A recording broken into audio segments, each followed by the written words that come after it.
there's something in me that always still runs or gives into the pressure. Right. I can tell you how to get the insight right away. Want me to tell you? Let him discover it for himself. Let him decide if he want to tell me or not. Yeah. You got to suffer. Whatever your trauma is, really, if you want to know if you have insight or not, whatever your weakness is, suffer your weakness. You will see if you have insight instead of giving in to them. When you can suffer your weakness, you're going to hear from both voices. Oh, when you just said suffer your weakness, I was thinking it meant give in to your weakness. Suffer from what Meaning you don't give in to. Yeah, don't. Do not do it. And then when you suffer your weakness, do it quietly. Get up, wash your face, act as though things are well. And I guarantee you will know insight then. But as long as you're going with your trauma, your weakness, whatever it may be, then you're never going to discover insight. All right. And you will have, like Patrick said earlier, you get flashes of it at times because God is always reaching out to us, trying to save us. But if you really, really, really, really, really want to find it, you got to suffer your weakness. And everybody and their mama have weakness. That is something I've not been willing to do to this date, though. And that's the problem. Yeah. You got to die in order to live. Someone mentioned that earlier. If you don't die, you will never live. You got to die. And then you got to die with humility. You got to die with grace. You can't die letting people know that you're dying, complaining about it. Yeah, that's been my problem too, because as soon as I died for a day or so, I want to tell the world about it. Yeah. And so when it comes back or something else comes around and then I give in to that. Yeah. Yeah, you got to quietly go through it, but you can't be mean to folks. You can't act out. You can't curse out your neighbors because it gets painful at times dying. The ego doesn't want to die. So it really can be painful, but you have to recognize that you are not your ego. You're not what you think. You're not this thing that's made a home inside of you. And that's what needs to die. And so if you don't give it life by, acting out or reaching out to someone or doing something, it'll die and you'll be free. Then you can know his voice when you hear it. But most people are unwilling to suffer and die quietly and privately because they think that they are what they're feeling. They don't know it's a spirit that's inside of them. So that's what you have to do.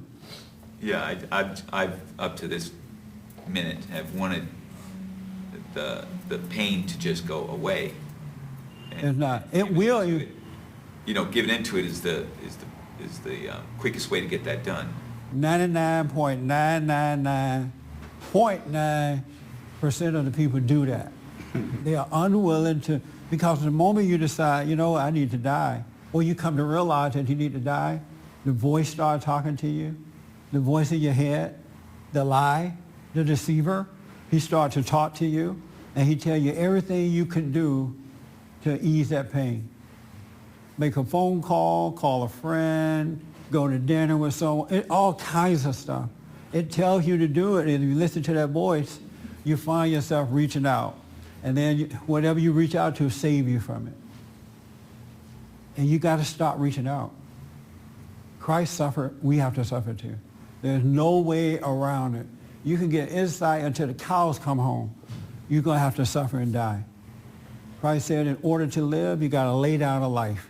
You got to lay down that prideful, ego, lying life that separate you from God to be your own God. And 99.999.9% of people are unwilling to do it. And they'll say it, but they won't do it. I know guys who are really into women, and they'll say, I got insight, and I'm going to suffer, but as soon as a woman come around, suffering out of the window, out the door. And they don't feel the pain of that thing that saved them from being a child of God. It could be with money. It could be with anything. Some people give money out to folks just to feel better. You got to suffer that. Isn't that interesting? But most people do not want to suffer. It's interesting, I'm telling you. You know, it's also disheartening to know that, like, I'm one of those people who haven't wanted to suffer. And, you know, I've known about it for many, many years.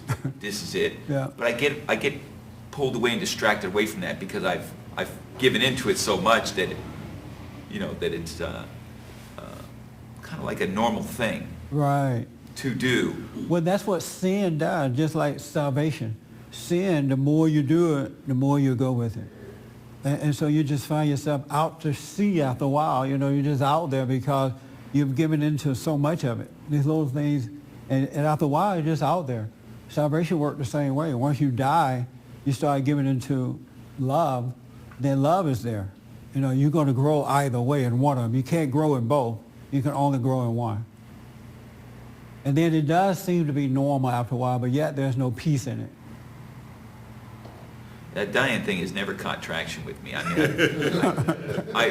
you know, suffering, that's never caught traction with me. I've done it a little bit here and there, Right. and saw the benefit of it, Yeah. the added strength and stuff, but it just,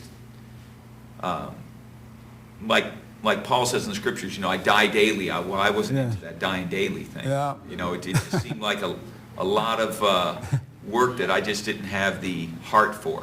You know, like they say, athletes, you know, the champions have a heart. You gotta I didn't die have a heart daily. for it. You gotta do it. There's no other way out. In order to receive, you gotta give. You gotta give up that life. You have to give it up if you want to be free. Makes me wonder if it's just an issue of pain and suffering, or if it's something worse. Make you wonder what now? I mean, because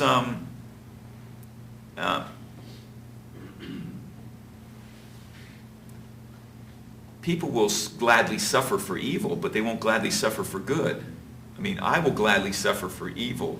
You know, I'm not gladly doing it, but I mean, I'd rather do that than suffer for good. So I'm wondering now why is that? No, that's a People would gladly suffer for evil, but not for good. I'm wondering, do you suffer for good? There is a suffering that comes because the world will attack you when you finally make it into this kingdom of heaven on the inside, but you don't really feel anything about that. So I don't know how to answer that. I don't know if you suffer for good, but I have to look at that.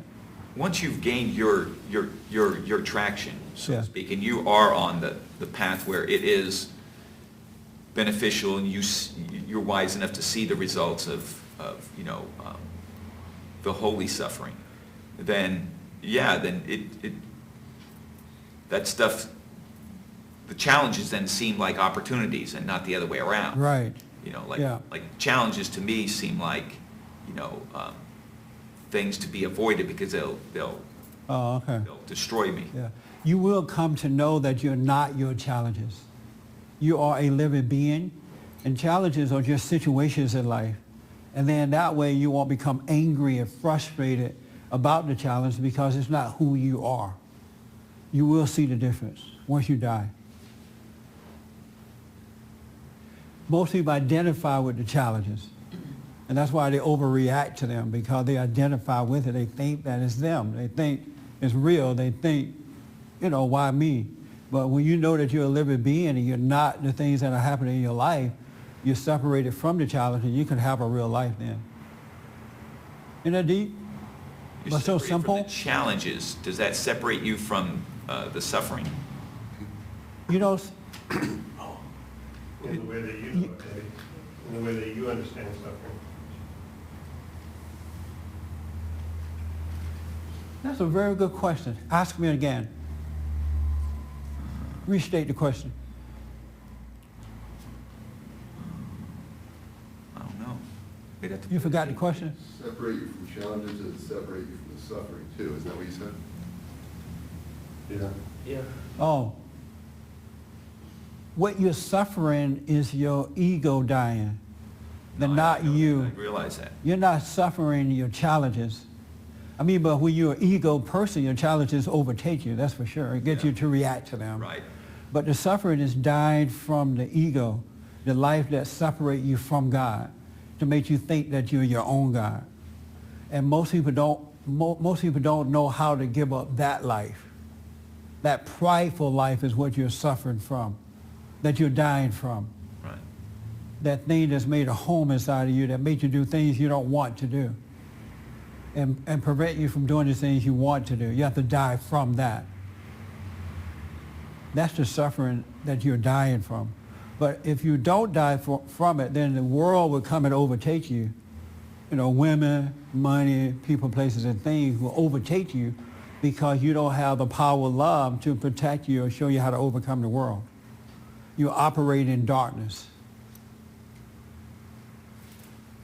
Operating from the darkness of ego.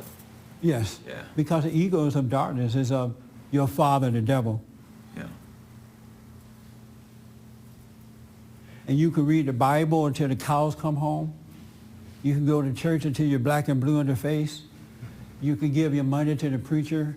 But if you don't die from that ego, it's all in vain. This is true because I've done all three of those things. Yeah. And It's all in vain. that last thing, Yeah.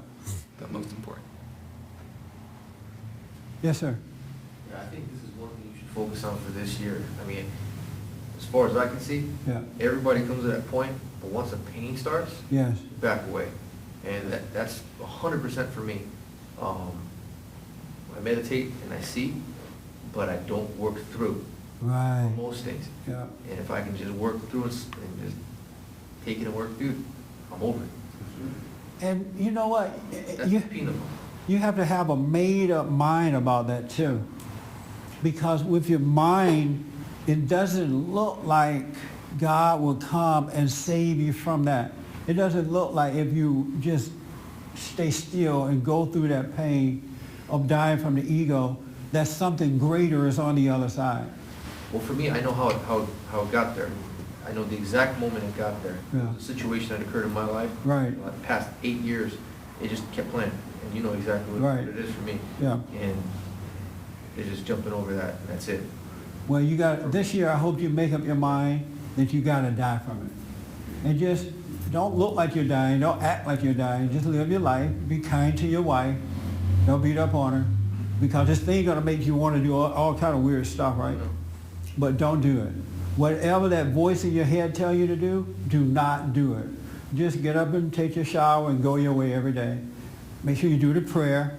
And just, I mean, if Christ had to suffer, who are we that we shouldn't suffer for this great life too, you know what I'm saying? It doesn't come, it's not, you have to give up something to get it. So if you really, really want to be free, just have a made-up mind. This time you're going to suffer. And don't listen to what the devil tell you about what you're going through, because he will talk to you. That's all it does. Yeah, he will talk. He get loud too. He'll like,